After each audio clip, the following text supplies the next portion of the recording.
Hello, everybody, and welcome to the Wish Alliance's Cosmic Conversations. I'm your host, Sheila Seepi, founder of Wish Alliance, and tonight we have a wonderful speaker, Miss Gita Rose, that I'm going to introduce in just a moment. But, this year we're going to be bringing a lot of speakers to help lighten the heart, to open the mind, to really expand our consciousness. And I couldn't think of a better speaker to kick this year off than Gita. Gita has been a creative intuitive all of her life. The first half of her life, she was a performer in musical theater. She graduated from the American Musical Dramatic Academy in New York City. Then the curtain rose and the veils began to part, introducing her to new ways of being a channel and telling stories. Gita is able to offer intuitive reading to help others activate their own innate abilities. She is also a vocal channel, and Gita facilitates Bella, an extraterrestrial human hybrid. Bella and Gita are able to offer a wide variety of perspectives and tools to help people connect to more of their inner contact, remembering together everything we forgot that we knew. Gita is also a registered Yoga Alliance 200-hour teacher. She's able to combine yoga and meditation concepts during her sessions. And I had the privilege of being on one of Alan's programs, and Gita was there, and I heard her speak, and it's like, oh my gosh, I gotta get her here so you guys could hear her. So Gita, I'm going to go ahead and turn it over to you, and I am so grateful for your being here tonight. Thank you. Oh, it's my pleasure. Thank you so much for having me. And hello, everyone. As Sheila said, I originally started my journeying in musical theater, and I come from a artistic background. And that is the topic of tonight's discussion, is allowing our artistry, and diving into exactly what art can mean for us, especially as we are expanding our consciousness, and how utilizing art or being ourselves in any artistic capacity actually allows us to access different channeling states where we are able to connect to more of our cosmic selves. We are able to bring in more of our divinity, of eventually, if it's relevant, specific encounters and beings. So for me, coming from a musical theater background, that was my main focus. The idea of extraterrestrials was certainly nothing that was on my bandwidth or in my awareness. It wasn't anything that I directly sought out. It really came to me. And at first, it was something that I didn't really have an understanding of at all.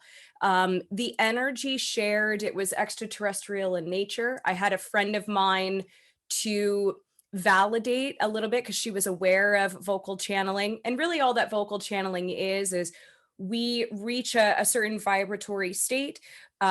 We align with something else, whether it's our higher self, something that's a collective consciousness, something that is beaming out a like enough vibration, we are able to make a match for it. And then what then gets created is essentially a third entity. It is the blending of both consciousnesses. So it's not really possession or anything like that. I'm sure you guys are aware that those terms are kind of outdated modules, that really anytime we're being ourself to our fullest capacity, we're channeling. And that is really the foundation of what can then create many different specific types of agreements. So going into the experience, it happened spontaneously. One evening, a friend of mine was there to hold space for it. The energy said it's extraterrestrial in nature, but it didn't give me much more to go on than that.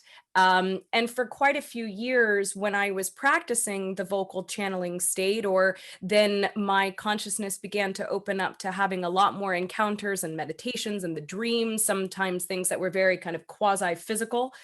And I very quickly observed within myself that my mind, the part of me that was waking up to this whole experience, was looking for something to understand, to grasp, to give a label to where this energy was coming from. Sometimes it felt very earthbound, it felt angelic, or it felt very extraterrestrial. And I learned in the very early stages of this, kind of relying on my theatrical background, that it's not about the details, it's about what we do with the energy. It's about how we utilize the energy, we take action, we play, we allow ourselves to be the malleable essence that we are, that then aligns with us, that then aligns us with the specific details when it's ready.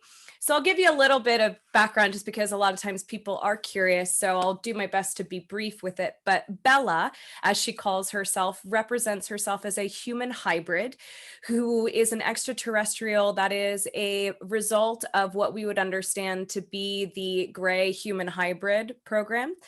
She feels herself as our descendants. She has her own mothership craft aboard Haleakala above Maui. She has many of what they refer to as the hybrid children on her ship.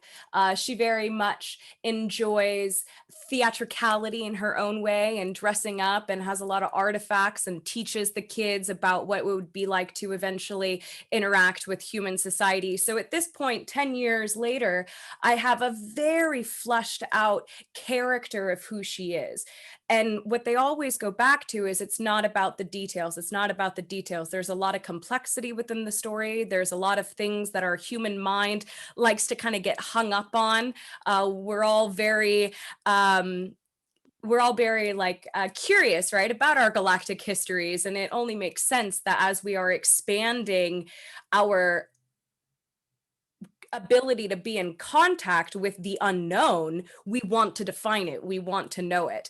But they always go back to the best of your ability, utilize the allegory, utilize the symbolism and the inspiration of the emotion that then we can utilize to take the next action, and the next action, by following the formula, being the best versions of ourselves, we then literally raise our vibration to align with different frequencies that are being sent out to tune our tuning forks to get the next layer of information if it's relevant. So for me in particular, allowing myself to be an artist really helped find my way through all of this very specific information, or a type of collective cosmology, or a type of a monomyth in a way. Being able to just receive the information and do stuff with it is what allowed me to have the clarity I feel I have now. So what is art, right? What is art in general? What is that defined as? It's something that we don't really have a clear definition of. It's something that philosophers and artists themselves have talked and debated about and pontificated about for probably thousands of years.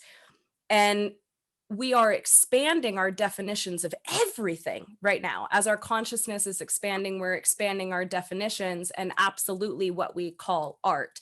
And I think it's really beautiful and something that we can really take advantage of in a way that already there is a malleability, a obscure nature to how our consensus already defines art. There's a collective energy, a collective agreed upon sensation that we can really feel into, that allows us to relax into the looseness. It's a paradox in a way. So even in this moment, I just invite you guys to feel that, how there's so many different ways to define what art is.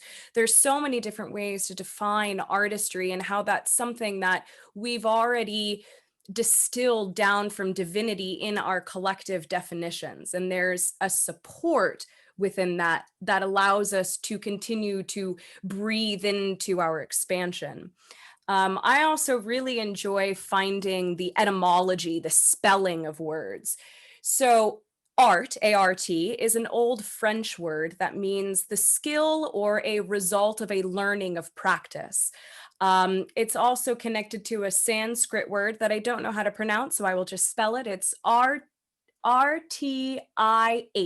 Ritte, I believe, which means manner or mode. The way one goes about doing something is art in a Sanskrit term.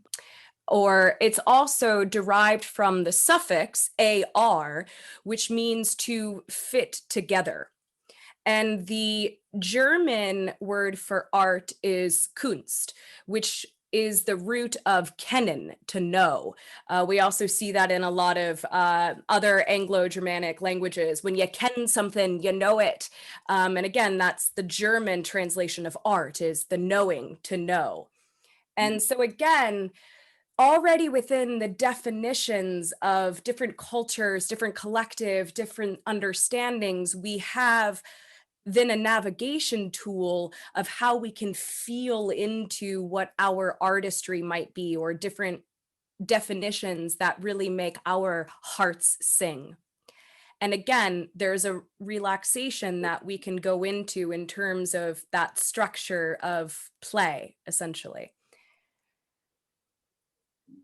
And also there's many different artists and philosophers that talk about the idea of art being an imitation of nature. One of the words that the hybrids really like to use is the word simulacrum. It's a really good vocabulary word, which means an image or a representation of someone or something. And it's usually ascribed to some type of artistic rendering of something divine or even ineffable, unknowable, untouchable, ununderstandable. I believe as humans, we are actually innately a simulacrum. We are a specific rendering and form, blends of divine and our connection to the ineffable in physicality. By definition, one way of looking at it, we are a work of art just by being ourselves. We're an extension and an imitation in a way of nature. As nature itself, our nature is that of an artist, something that is in the practice, in the process of becoming and knowing itself, mastering the skill of our own particular way of being our simulacrum. So anytime as well we are in the pursuit of knowing our integrative selves, we are actually then becoming more of ourselves and allowing more of our artistry. And especially for those of us that are really avidly seeking that and having that intention behind it, it becomes a full way of being. We often refer to it as meditation and movement, but I really feel as well it's also art in action. It's action as a type of artistry. And it really doesn't matter what it is we are doing. Anytime we are in the play, in the creativity of the gift of ourselves to ourselves, that type of focus or that intention becomes the art itself. It doesn't matter what we're doing, rather, but how we are doing it. And because we are being our nature, we are being the art itself. Anything that we do can then be art. So one of my favorite acting teachers when I was studying at the American Musical and Dramatic Academy asked us one day, "What is acting?" And he went around and asked all of us, and we were all like giving our best definition of our very lofty and intelligent translation of what acting is. And some of them were quite good, and some of them were very overly complex. And then Ray said to us in such this simple way, Ray Verda said, acting is honest response in imaginary circumstances. And this was before any of the spiritual quest and understanding came to me, and it hit something in me. There was a truth to that statement where it was not only what acting is, but even in that moment when I was 19 years old in that room in New York City, I knew it was an example of what humanity is doing, is honest response in what we could define as imaginary circumstances, meaning the dream or the simulation or whatever this experience is that we're creating. It technically is a type of imaginary experience that we are absolutely doing our best to have an authentic, honest response to. And we are expanding our consciousness. Those that are here are absolutely consciously doing that. I really feel that regardless of how things look, every one of our race is also following suit in terms of expanding their consciousness. They just might not be consciously aware of the transformation that is happening, but more and more it's becoming very prevalent for all of us. And with that, also our ability to perceive different frequencies and energies. And as I shared before, when I first opened up to some of these ideas, I could feel within me that I was fixated on defining what it was, who they were, where's it coming from, what box can I put this in, how can I understand this? And as humans, we are on the verge, especially those of us that are consciously exploring, we really are on the verge of full recognition and contact with what is the rendering of the unknown. We are in actuality meeting and exploring the unboxable. It's profound. And it took me a lot of time, honestly, to recognize what I was doing and to be able to receive the ideas being offered in an emotional capacity. And for me, it translates as the story first, and then the sensation, and then the seeding of how to be able to utilize this, to again, not get lost in the details, but utilize the energy of the story to do the next thing that inspires me. And I'm very aware that for me, I'm more naturally geared to perhaps being able to do this because I already very easily consider myself an artist in the more classical sense. And it's always been how I process complex ideas and relationships through writing, through poetry, through photography or dance. It's always how I've gotten anywhere near understanding the unboxable, comprehending what can't actually be understood. And in my personal perspective, there's always more to know.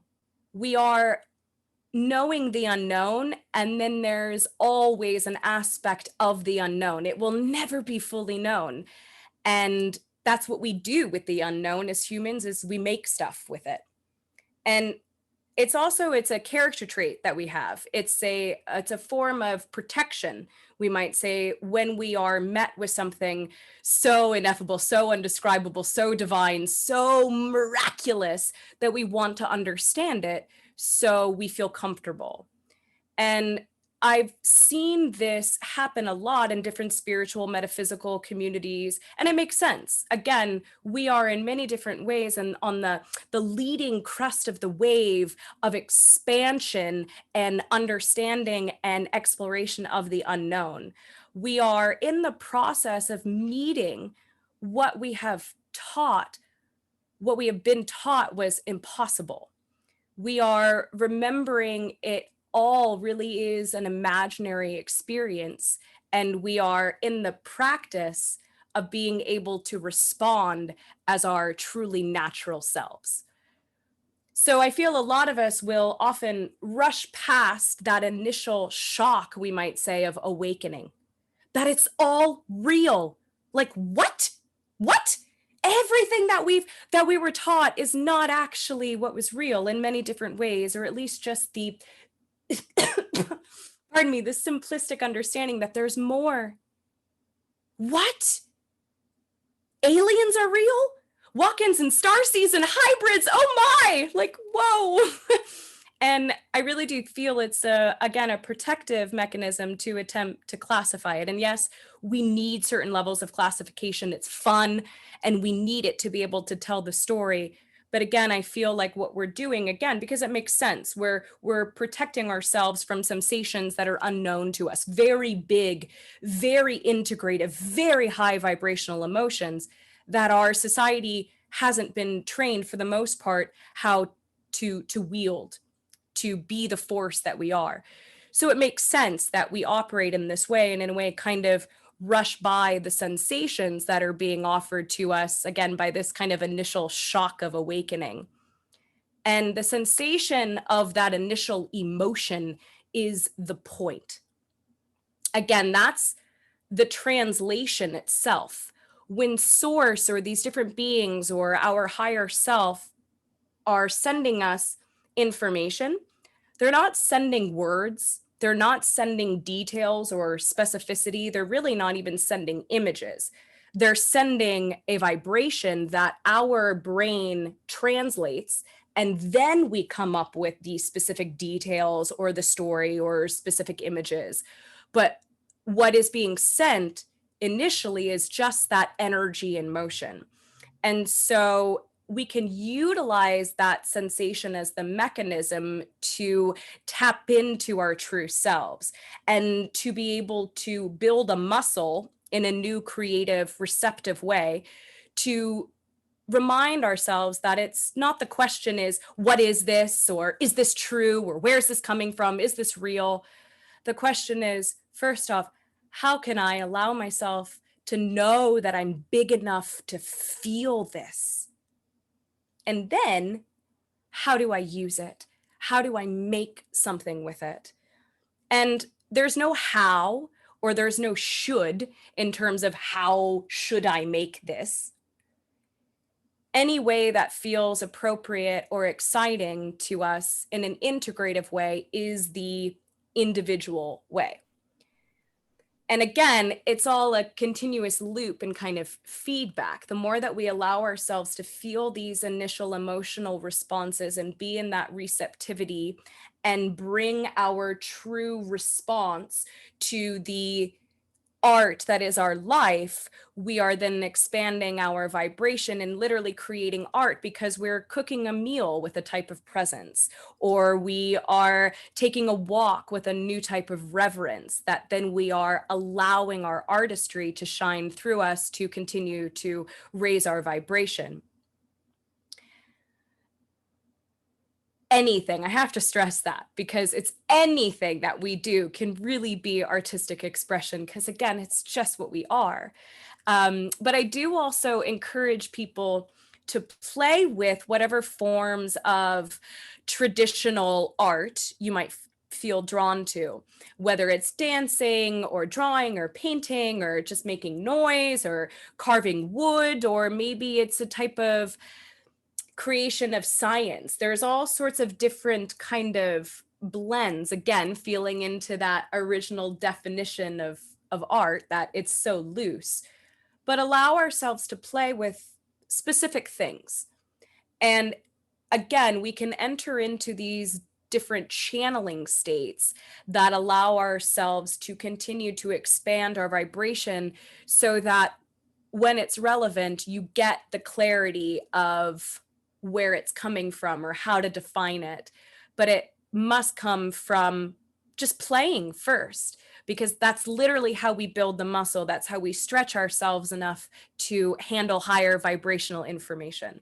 So if you'd like, I'd like to offer just to play a little bit right now. So tuning into that sensation, that emotion, that feeling of it's all real.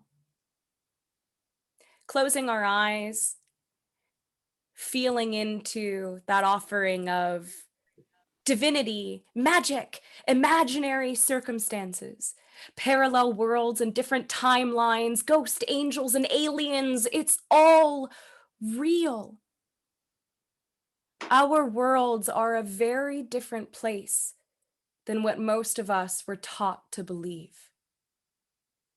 How do you feel? Just feel the quality of it. Do your best not to classify any further. Just feel. and breathe and feel. Maybe you can put some words to the sensations or emotions.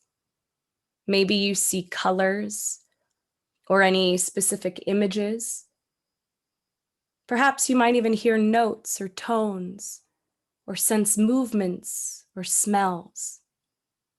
Stay with it. Feel, breathe, and be. Now allow yourself to imagine. What could you make with these sensations? A poem, a painting, a song, a dance, a recipe for dinner. Imagine yourself doing that thing. So just take note of this moment, put a little pin in it, as we say, and I encourage you to go back later on your own and do the thing. Maybe you got a specific idea. Maybe there were a couple of things that came to your imagination. I very much encourage us all to do that thing. And as we are doing that thing, creating whatever aspect of our artistry is making art, sometimes there's a lot of different emotions or sensations or thoughts that will come up. I feel silly. I'm not doing it right. Oh, I'm so bad at painting. That's such an ugly song. That's so not right. See, I'm not creative. And again, that's why the emotional translation is the point. Those responses to our own desire to be creative in any way, whether that response is an integrative response, yay, this is fun, this was easy, or it's a denser response, oh, that was really challenging, I'm not good, or I don't feel like I was doing it right. That ignition and that spark, that turning on of our emotions so that we can find our belief systems is the absolute point of it all. Because then we can seek for those denser beliefs. Oh, perhaps I believe I'm not worthy of my own simulacrum. Perhaps I believe that I'm not good at anything. Perhaps I believe that I do things wrong, inherently wrong. Do I believe I'm wrong? And most of us, if we're really honest to go into these places, we're going to find those beliefs. And we're usually able to see, yeah, there's a small percentage of me that believes those things. And then there's also the part of me that says, no, hey, I know I'm divinity itself. I know I'm the simulacrum. I know that not only am I worthy, but that I am worth itself.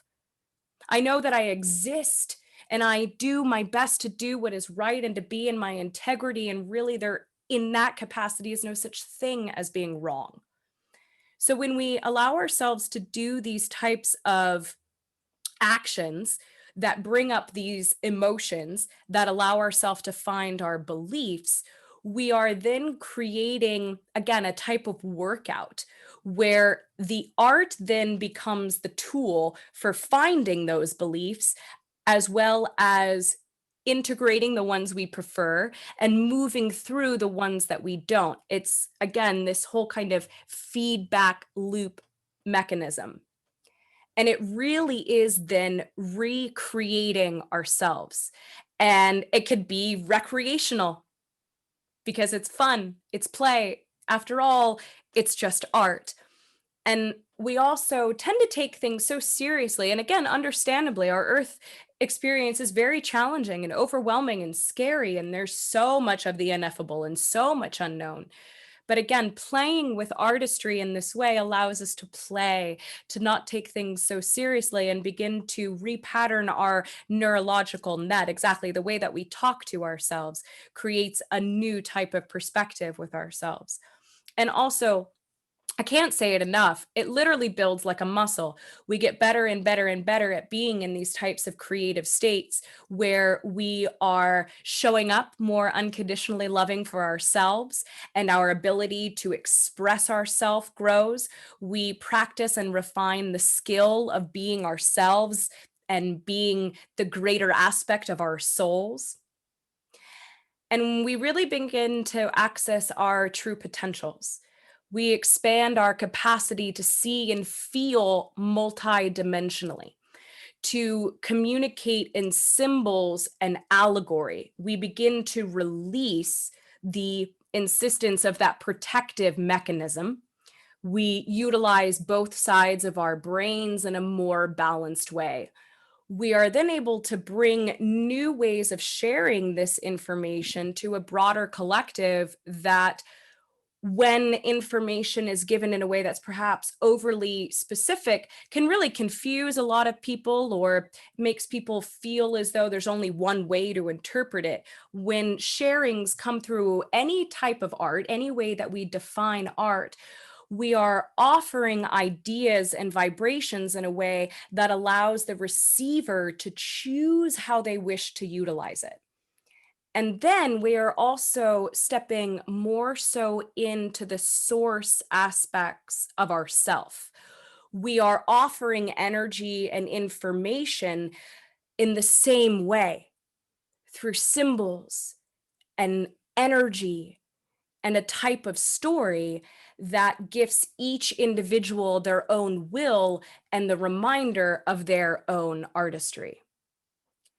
Because again, that's how the all that is, that's how creation is sending information. It's in an unconditionally open way. And we can all come together and unite through the common heart of us all if we are willing enough to allow more of our own artistry.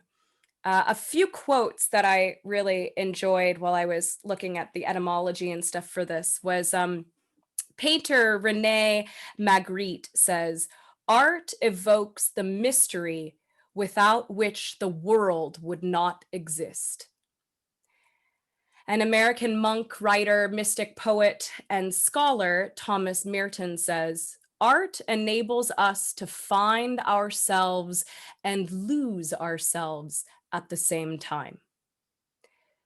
And again, as an extension of nature, it is our nature to be artists. So yeah, thank you so much, everyone, for taking that all in and allowing your own receptivity of your artist to shine through. So thank you very much. It was beautiful. Oh, thanks. Yeah. Whenever I see you, I mean, even through your Facebook pictures, you're very artistic, very elegant. So I really appreciate that about you. And I have a quick question for you. With everything that you do, how has being a channel for Bella changed your life? That's a good question. Thank you.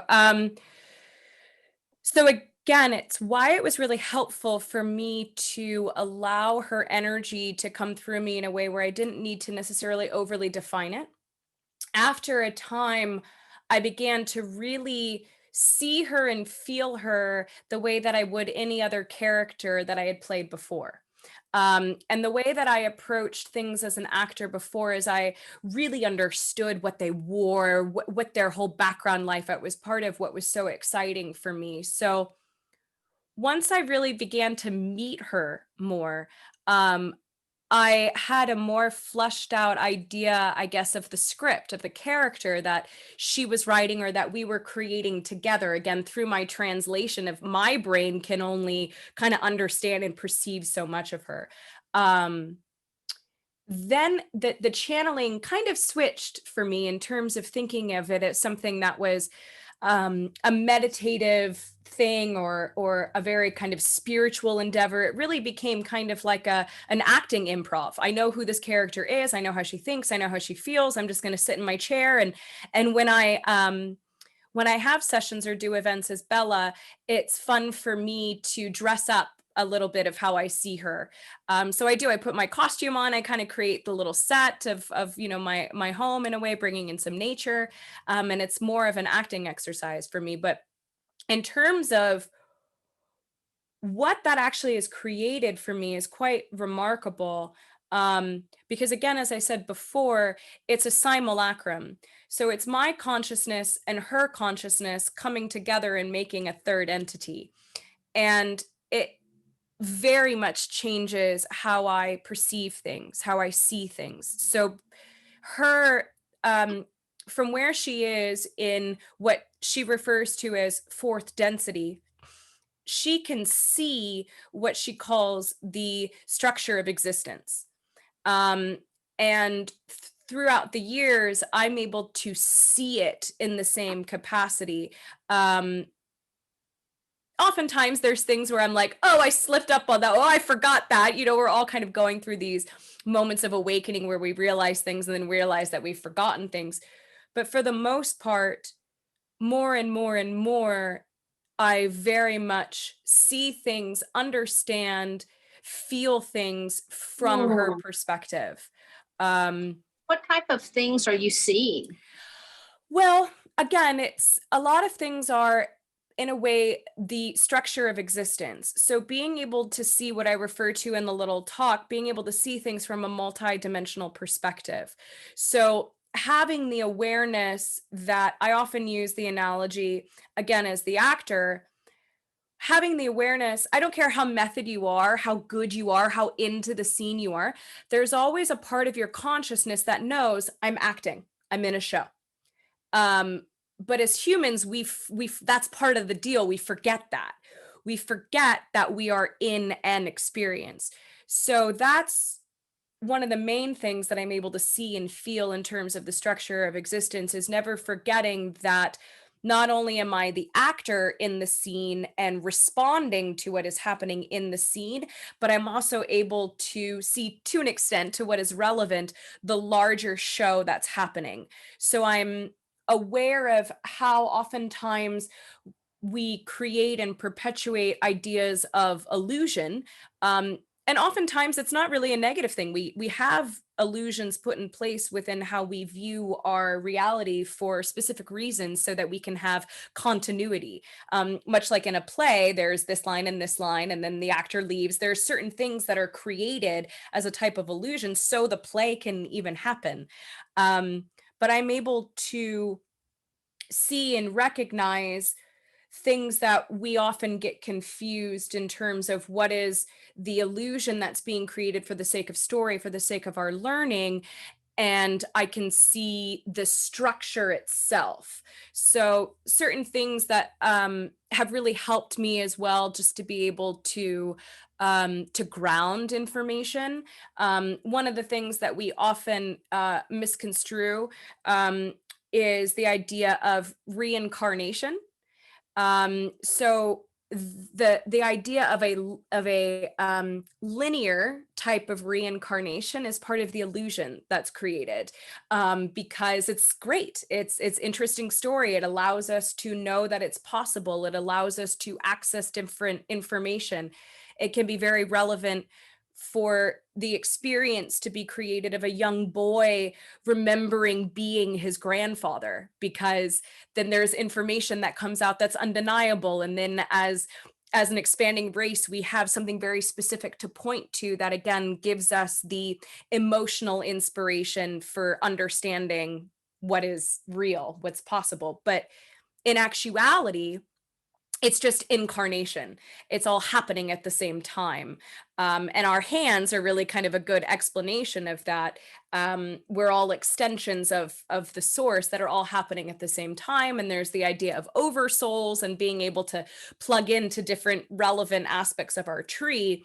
But really, it's all at once, and we are creating the illusion of a reincarnation. So there's many different things that are like that sometimes we kind of misconstrue, or even just different things that we hold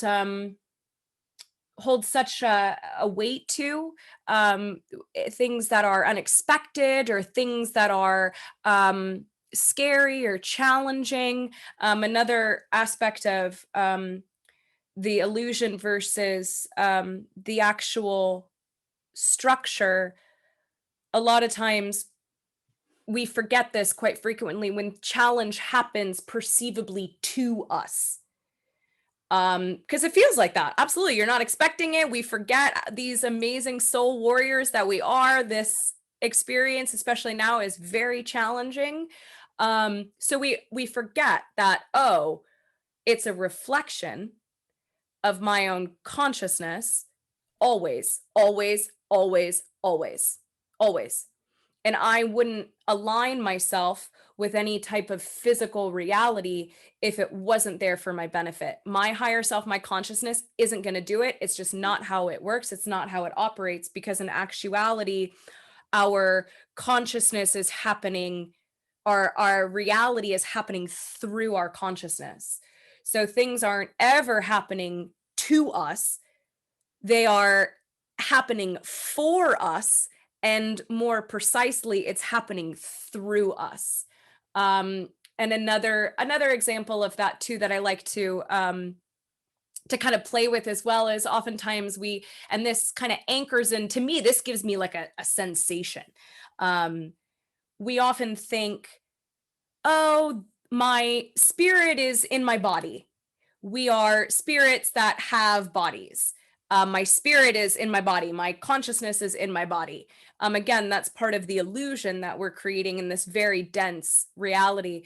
But the actuality is my consciousness, my body is in my consciousness. My body is in my spirit. And again, it almost makes me feel like nauseous. So I'm like, what the? Because what that really means is everything that we are seeing, feeling, experiencing is our own consciousness creating physicality.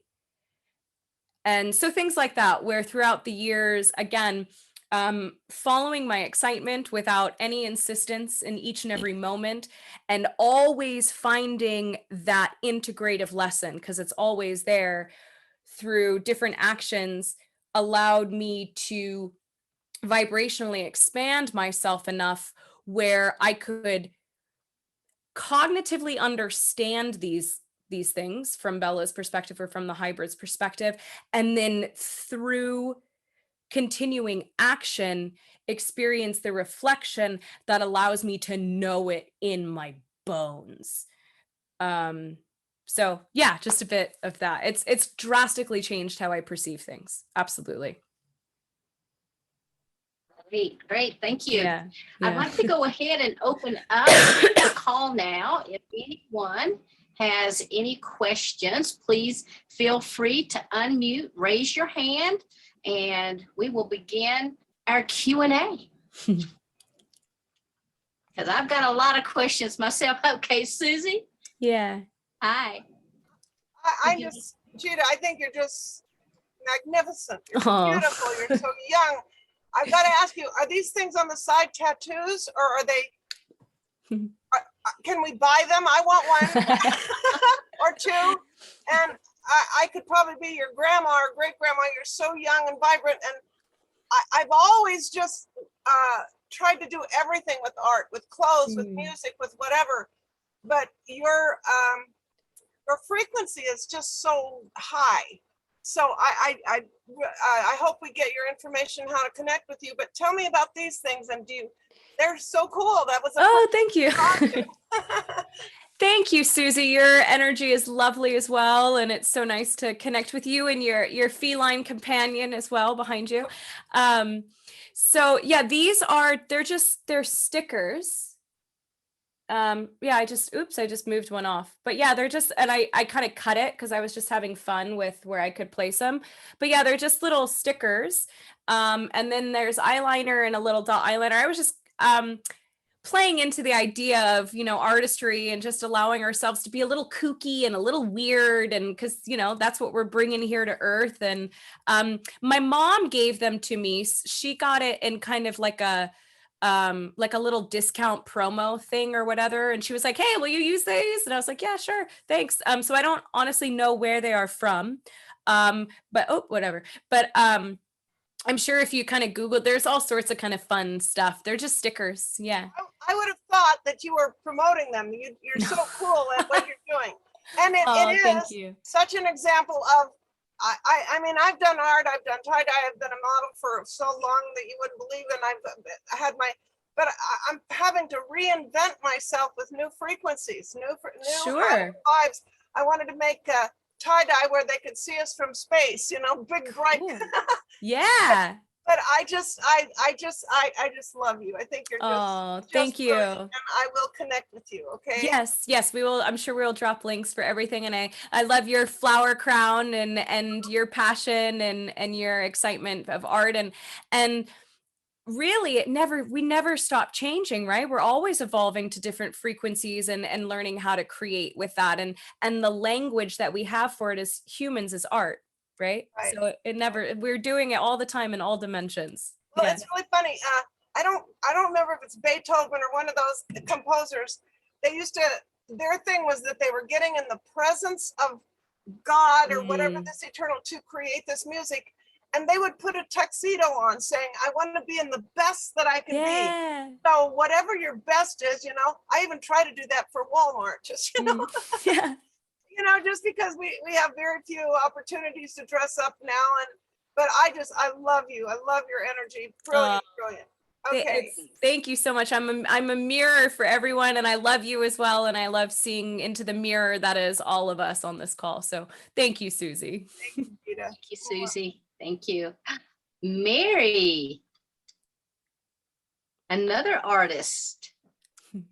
Hi there. Hi, What Mary. fun you are. This Oh. is unbelievable. I came out painting rocks with planets on them. I'm an ET hybrid. I've got tons of hybrid kids. What's such a relief with you is every stage I went through, I started in art history, then I got a BFA, and then I went to interior design, and I went to architecture, and I went to sustainability. I taught kids, 6 to 12-year-olds. I taught college to help others to go inside and find whatever that energy is that you so beautifully, honestly, authentically do as a young, smart, wise, conscious person that has taken me 70 years to even accept within myself. But I knew from being spoken to quietly and through my art and traveling the world and doing interiors and doing art and stuff all over the planet, that what you say are the basics. It's do unto others. We first have to accept ourselves, gives ourselves permission to be out there. And I have been criticized, and finally I'm coming out of the closet now with, that I have traveled the planet. I'm working on interiors and inside planets since I was 10 years old. And, some of these people have heard me talk a little bit about it, but I wish I had the courage. My dad was in space. I've been in secret space stuff forever. I was really too afraid to come out of the box because I was sort of ridiculed as a child. My parents, who were in government and rockets and all that stuff forever through my whole childhood, never really, my father would say, you're so emotional. I said, well, Dad, you're a rocket scientist, you're an engineer. I'm different. I'm expressing myself in my own generation as you are in yours. But anyway, thank you for the gift of joy. And I've told my students, my clients for 50, 60 years to play. Don't take yourself so seriously. Allow yourself to fail. We don't know who, I finally feel like I know who I am more now at age 70, yay, than I ever have. And everything I've done, and I just went back and started doing art again. And I did a couple kids' books. It's the passion and finding that authentic vibe of whatever all those multidimensional, all those multisensories are there. We have we have so much support all around us. Yeah. Don't we? I mean, yeah, we really do. Thank you for being such an inspiration. So what is on your bucket list? Just do more of the same, because you're inspiring all of us. And I've been a wiggly artist my whole life in so many ways. And it's different coming in from a different vantage point. So it's really nice for me in my research and doing this new world the last couple of years to hear somebody talk about their artistry, which I never really have, because it's all about using all our individual gifts and putting it into that soupçon, all those dimensions that we have to participate and give it in whatever way we can to this. I just did this morning. I was playing with art. Wow. And I just thought, I'm going to just bring out all my everything that I gave to students and to clients and everything, but it's time. And you just really reignited me. Oh, good. Rebirthed that even more a flame in me to just really get it out there and don't hold back. So thank you. And I think we all agree, or just thank you, Sheila, for bringing her on, and thank you. So what else would you recommend to all of us and to anybody? Just keep going for it. Be yourself, be true to yourself. Absolutely. Tell the truth, tell your own truth, right? Absolutely. Yeah. And thank you again so much for your passion and your presence and your artistry. And really, when I was kind of looking through all of the faces on here and feeling the energies of everyone in the group, I was like, oh, I feel very young. I'm like, what am I going to say that's like teaching these people anything? Like, oh my. But that's what it's all about, is being that mirror for each other, being that reflection for each other. And I feel that there are so many like yourself that experienced things very, very different out of the scope of things, certainly things that were 20, 30 years ago. And you all have really laid a foundation for those like myself to be able to come and be like, we're here, like, let's make a hybrid musical and like put it on Broadway, kids, you know, like. Oh, I want to do it. I want to do a TEDx talk. Let's do one. Yeah, it is time. Okay. No, I mean it. My cousin keeps saying that. She said, Mary, it's time for you to just blast it out there. So let's do it. Sure, I'd love to. But and because for me, it's my connections to the hybrids have always felt so secure. Like you were saying, there's so much support, there's so much around us. And they've always led me back to keep it simple, keep it the core message, be really aware not to get all lost out in space, literally. How can you continue to boil it through in ways? So my experiences, and I really haven't talked about this much at all in terms of publicly, but you mentioned I've had a lot of experiences in many different realms, meeting many different beings, being able to, again, like what Sheila asked me, understand concepts that come through me because of my own experiences. So I remember different timelines. I remember different versions of myself. And when you're aiming to share these kind of concepts with people, it sounds really crazy. And in a way where you're going to lose a lot of people, or in a way where even those of us that are kind of used to these topics, especially when we start talking about how our memories really work and what present timeline really, it's very quantum. And our brains, again, that defensive protective mechanism can kind of come around and try to make sense of it all. So what I've started working on is telling my story and different beings that I've met in many, many different realms, and my connections with Bella and different aspects of my oversoul, but writing it like a fiction novel.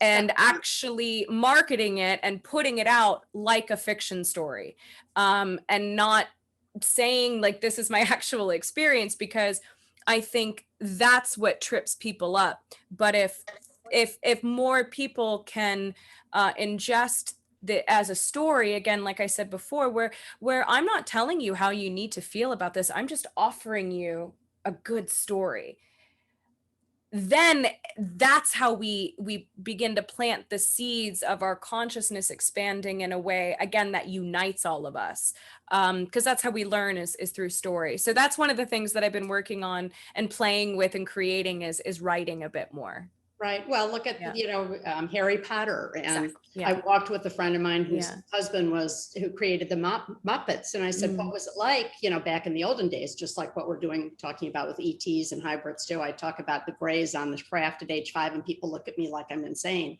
Yeah. But she said, we were talking about getting kids in Harlem to meet monsters. And she said, we got so much crap for that we just kept going and going. Yeah. Jim was himself was her husband at the time. So every generation has that, but I think that's a really smart idea. And then you can, your next one, you can just maybe go for it. But I think people want to know the truth, and kids want to know the truth. Sure. Barbara Lamb and I did the book E.T. Friends in Space. We've gotten hundreds of calls from people saying, please, keep telling the truth. We love seeing your Mm. drawings because that ignites something and that they remember when they see a drawing in a kid's book. Absolutely. Yeah, absolutely. And I think it's so many of us being able to take whatever angles we want with it is what's so beautiful. And who knows, it might shift for me, but I'm really honestly like turned on by knowing what's true for me Mhm. and not needing to impose or change anyone's mind because that's not actually possible. I'm going to shift to a vibration of myself where I then align with a different version of reality that's always been in existence.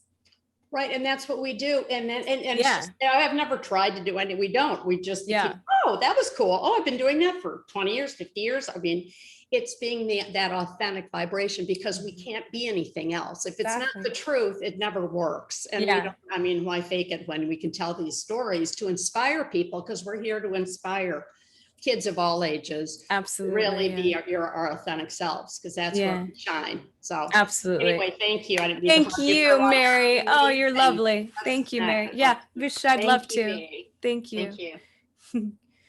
Hey, does anyone else have a question?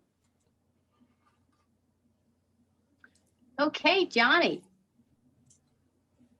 Okay, I have a question here on, I see a lot of us here are creative. I have a lot of creative projects I started. I got a graphic novel. I did an oracle card deck. I never end up finishing or publishing them because I feel this 3D block that art isn't good enough. You know, you got to do a desk job. You have to do marketing. How much money do I have to invest in this? And is it going to profit, or do I have to go back to the 3D? But then if I do that, I end up getting sick or injured anyways, and all my money goes into healing. Cory, So how do you break that blockage? one You of know, these in the freezer, the little freezer on top of the fridge, just get it out and let it thaw.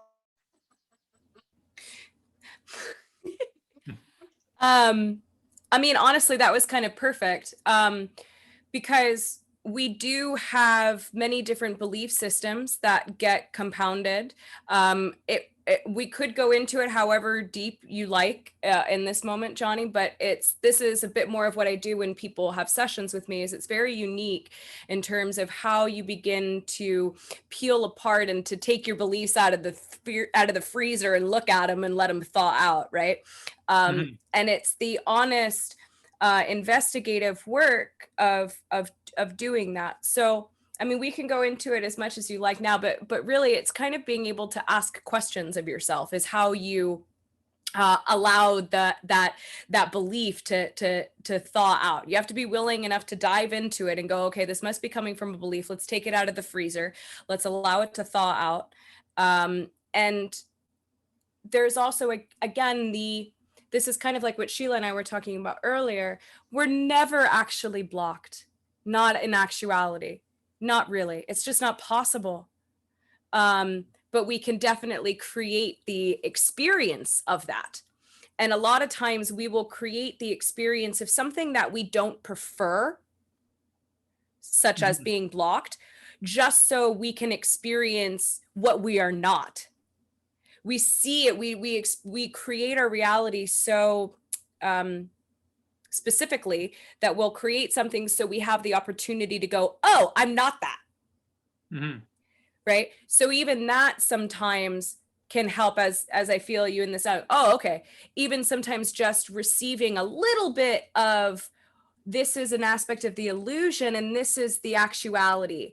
Even sometimes those little shifts in our consciousness are enough to have us go, oh, that's the piece of chicken in the freezer, right? Oh, I see it. That's something that I'm creating. So then you begin to ask yourself the questions like, what am I learning from doing this? What am I learning about myself? Am I learning I'm resourced? Am I learning I believe I'm not resourced? Am I experiencing things where I keep going through the same cycle? You can ask yourself questions like, what am I gaining from this? Because we also must be getting something positive out of the illusion of the block that we're creating, or else we wouldn't be doing it. Again, that's another kind of paradox, kind of trippy illusion that we create for ourselves. We are always going to follow what we feel is of service to us. Always.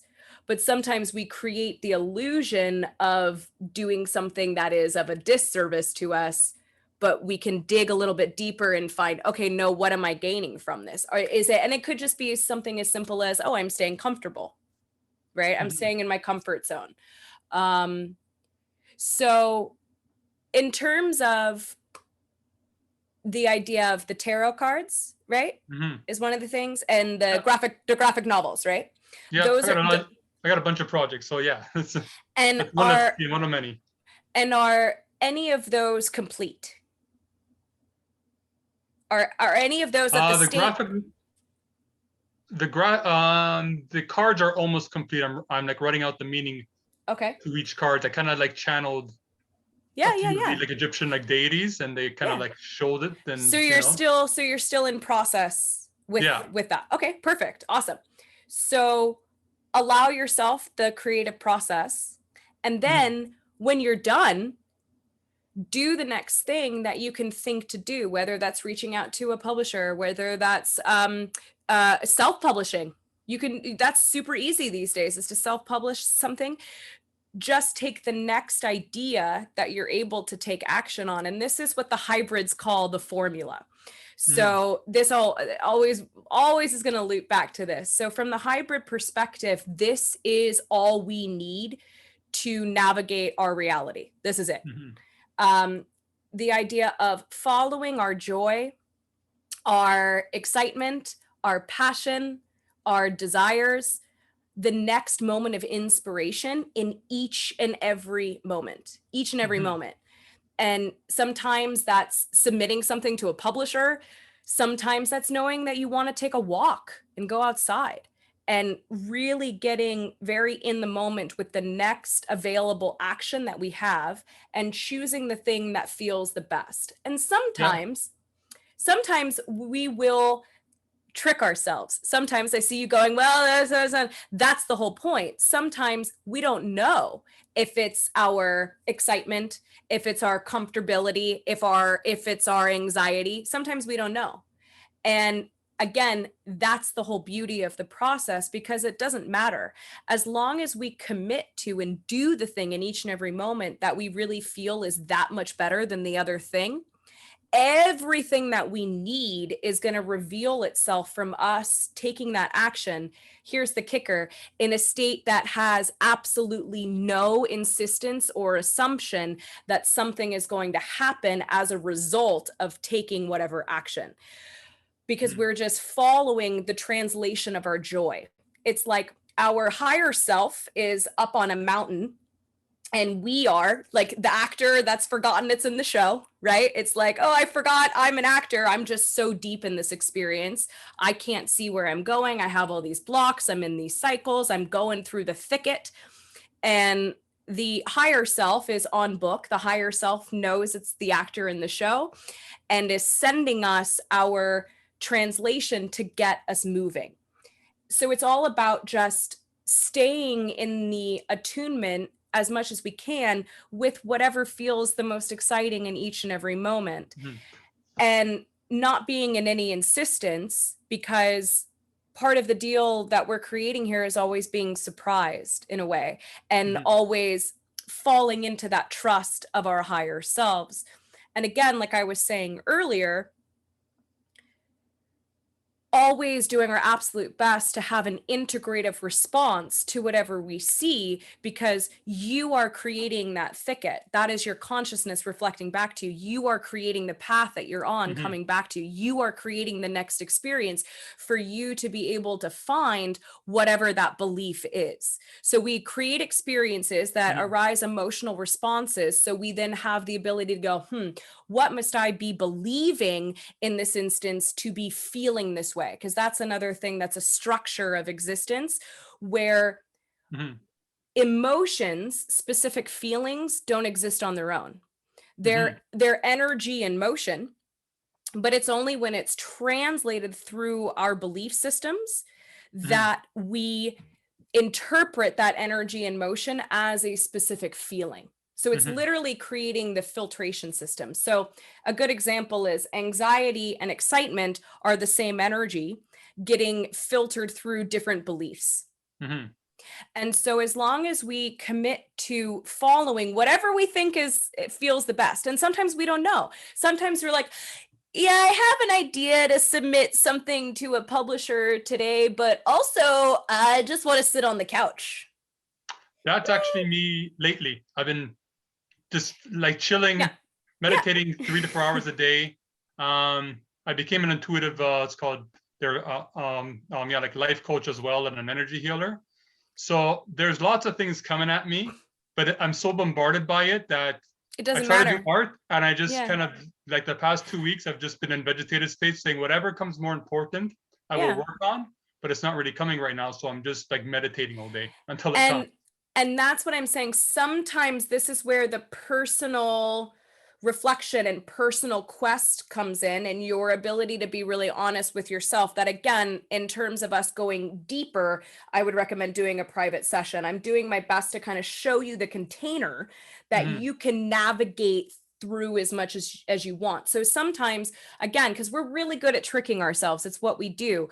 Sometimes we can be tricking ourselves to stay on the couch or be in a meditative state, or to go, I'm going to slightly push myself. I know I want to go to the gym today, and I know going to the gym, I'm going to feel a little bit better. It's really kind of like a very simple explanation. But Mhm. once you go to the gym and you do it, you're like, oh, okay, I do feel better. That was like my true excitement. But that only comes with practice. And the only way that we can know why we might be making certain choices is to ask ourselves those kind of challenging questions in terms of revealing our belief systems. And I'm not saying to you that either one is the more exciting or better, more aligned option. That's only for you to know. And again, Mhm. kind of going back to what I was saying in the talk, it doesn't matter. It doesn't matter what you're doing, but it's how you're doing it. So as Mhm. long as you're really clear and authentic with knowing why you are doing something, Mhm. that's all that matters. Yeah. And the more that you continue to operate from that space, being as conscious as you can with your actions, the more then you're going to align with experiences like this, or anything else, another person, and whatever it is, that's endless as to how you will align with the next experience to reveal more of your beliefs to yourself. Mhm. Does that make Okay. sense? Yes, it does. Yeah. Okay, thank you. Thank you. Yeah, Thank appreciate you. it. You're very welcome. Thank you, Johnny. So before we go to any further questions, Gita, if people would like to reach you, how can they do so? Sure. Yeah. Thank you, Sheila. So my website is gitarose.com, GITAROSE.com. And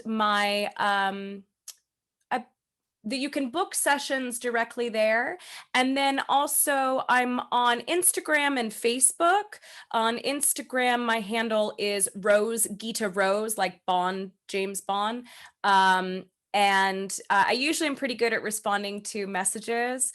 And then also my direct email is also rosegitarose@gmail.com. I'll put that in for you guys, just because that feels relevant for this group of masters. Okay, that's it. Cool. Beautiful. Yeah. Thank you. Hey, Lynn, you've had your hand up for a moment. Let's go ahead and ask your question. Hi. So for me, I was an actress, as a matter of fact. I pretty much lived half in the alien world and half in my world. I grew up literally in two worlds. So I've always been in a half daydream state just to navigate the two. And then I finally went after acting at 39, and I lost 60 pounds. I did all this stuff, but what it did for me was open me up creatively. Yeah. And then what happened is as you know, it's a tough industry, and you've never done enough, and you got to do this, you got to do that. And I needed to get on with life. So anyways, what I found is that my creativity, after being triggered for that, helped me in the next profession of becoming a massage therapist. Oh, cool. Yeah. So then I became a massage therapist, being an actress. So they're always like, well, do it your way, or how you can do that better. So I turned around, I took massage and said, well, why am I doing it like this? And literally just threw creativity at it. And then started working with the brain. And the next thing you know, I've actually developed a specialized massage technique that is now going to go national. That was one of my, but on the other hand too, I've been, in the last 2 years of the shutdown, I've been writing my life story because it's just so crazy. And I've debated on whether to make it like a fantasy novel because I'm this person in two different worlds. Like it can't translate into a book in a sense, or a memoir, because it's so I've played around with that, so I know what you're saying. But I found too that just by opening up my creativity, like when COVID hit, I had to redo my massage office, and then I got creative, and actually I can show you. Because then what I did is I took the office and turned it into a garden, so it's a whole garden. Oh, cool. I let it sit in between clips, so it's like a whole garden. So I turned it into a garden. Beautiful. But yeah, but you know what's funny is I had a problem at one point where I was trying to write my book, trying to get my massage technique. I've trained it. Now I have to put it into writing. Now I have to create a manual in order to teach it. And then I was off on telling my life story and doing a diary at the same time. And so I found myself bouncing all over the place. And then finally said, well, I have to pick a lane to put my energy in it and then go back. So I pick at it, but then I go back. But it's funny because even when I'm massaging, sometimes I'll let my mind go. And I have this crazy story of being like a white Medea, but I go on adventures with Medea. And the two of us do all this crazy stuff. And so then my brain will go in that. I'll be laughing in the middle while I'm doing a massage because my brain is like all over the place. So then I'm like writing down like scripts and stuff too. But it's funny, do you ever find that you have so many things bouncing around that you need to kind of like, okay, let me get one down and then go to the other? Yes and no. First off, just thank you for being you and for sharing. And I love what you were saying, that when you allowed yourself to follow the joy and explore the acting, it then opened you up to all of the different ways that you can be creative. And really kind of, what we're talking about all together here is utilizing creativity and artistry to understand more of our true nature and divinity. So I love how you just echoed and reflected that as yourself. And so to answer what you're saying, yes and no.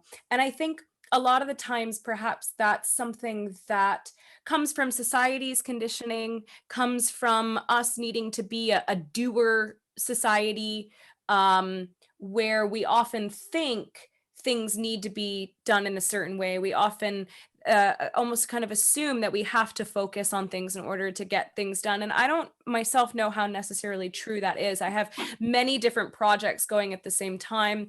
I find myself waxing and waning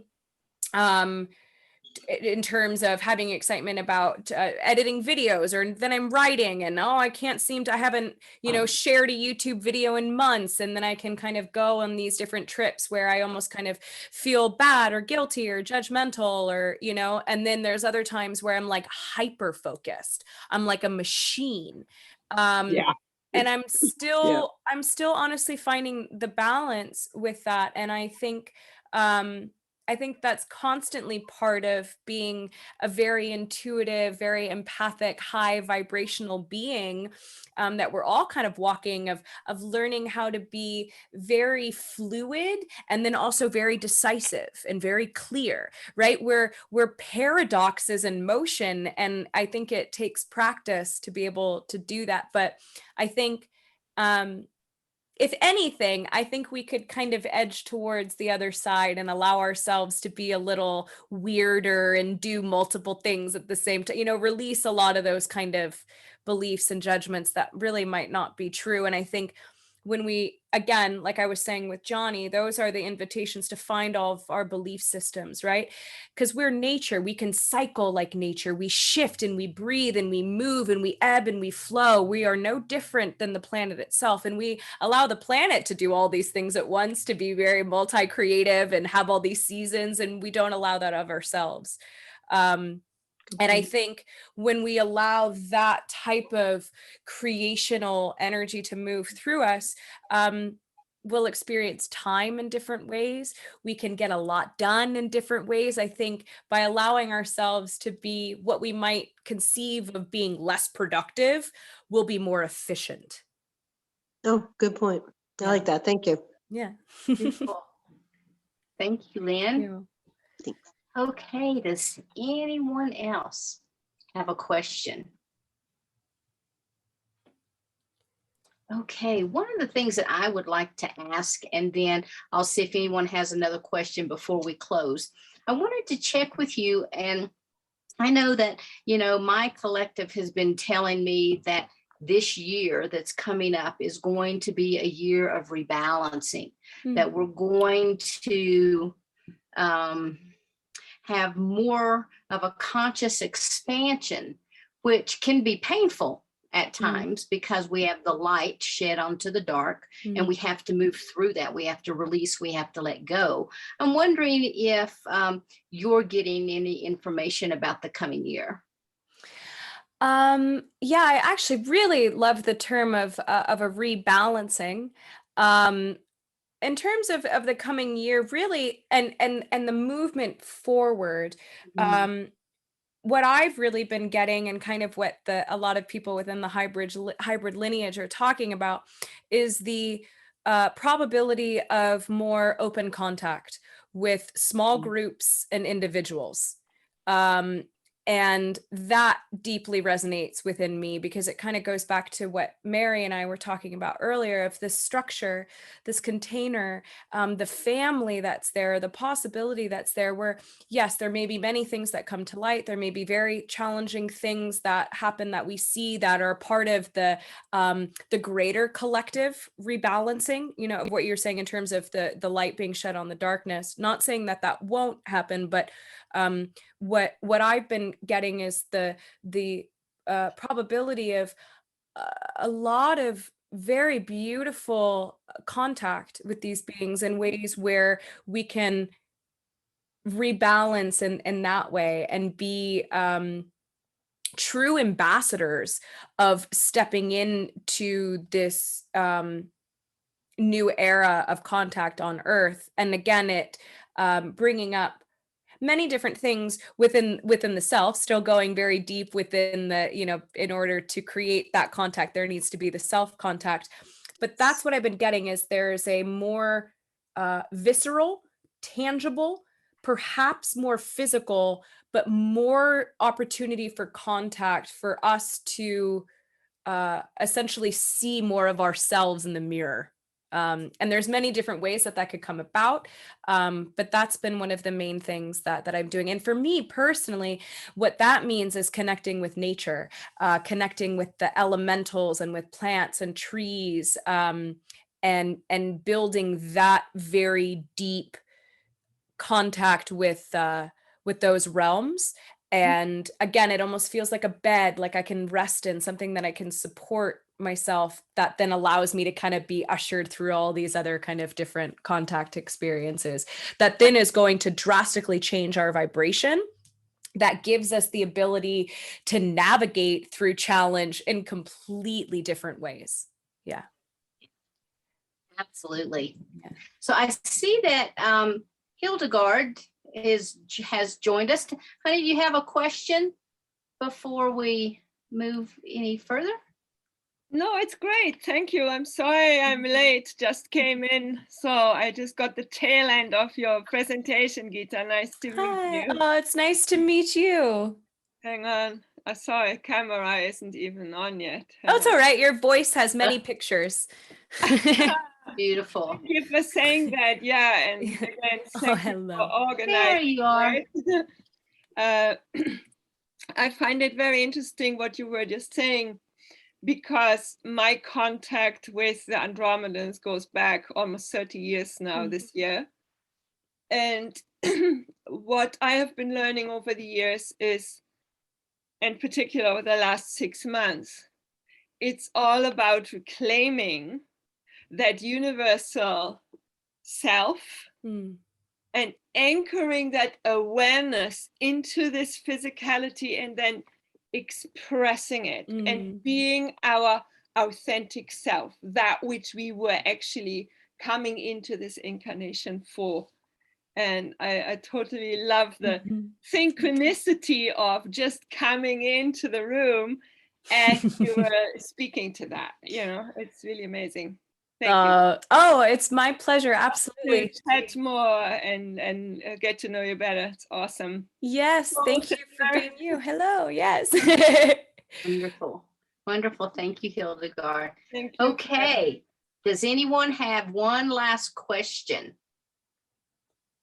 I have a question on how we can, where do we find repeats of this? I mean, if we missed something or missed half of it, how can we find where we can watch the reruns? Everything is found on thewishalliance.org, and you can go to that site and go to the events page. And when you go to events, there'll be a drop-down menu, and it will say past speakers. And when you click on that, it will list all of our past speakers, and you can access anything that we have shown over the last year, including this year. So it's not on the Facebook, it's on Wish Alliance. It's on the wishalliance.org. Yes. .org. Okay. Yes, you can. Yes, and you can also go to New Realities, Alan's show, and you can go to Portal to Ascension, their YouTube channels, and you'll be able to find the majority of all of our stuff. Which I just looked, and that Portal to Ascension thing is in 2 days. I gotta get in there. I forgot. I mean, I'm not keeping up. I'll be there. Well, be sure to use the code PTA25 to get a 25% discount. Will do. Thank you. Thank you. Absolutely. Okay, so Gita, do you have any final words of wisdom that you'd like to leave with us? Honestly, it's to already continue what we already know, to just know what we know, and to be bold and brave enough to continue to explore what is uncertain, and to be absolutely certain with who we are while we are exploring very uncertain times. And that's why I'm honestly so honored and able to keep being a representative for the hybrids, because they break it down so simply that the idea of the formula and what everyone is saying in different ways in terms of being ourselves, be our authentic selves, create, and just do and bring forth the light that we are. And our race has known this idea, follow your heart, follow your bliss. We've known this for quite some time, but I so firmly know, and I feel our hearts mirroring each other, that that is the absolute utmost truth. And we can be certain of that as we continue to navigate through very uncertain times. Beautiful. Thank you so much. And thank you for being here. And one last time, if people would like to reach out to continue a conversation, to set up a session with you, how can they get a hold of you? Yeah, thank you so much. So my website is gitarose.com, and I am on Instagram as Rose Gita Rose, ROSEGITAROSE. And my email is also the same, rosegitarose@gmail.com. Awesome. Thank you so much. May you have a blessed year. Thank you. Blessed year to everyone out there. So until we are back together again. Actually, next week we'll be having Neil speak to us. I think he's going to be talking about our past and ancient civilizations. So that'll be exciting. So thank you guys so much for joining us. Many, many blessings and namaste. Thank you. Thank you. Namaste. Thank you. Thank you Good so night, much, everyone. Sheila. Thank you, everyone. Thank you, Sheila. Thank Good you. night. So much. Nice to see you all. Bye, Susie. Bye, Sheila. Thank you.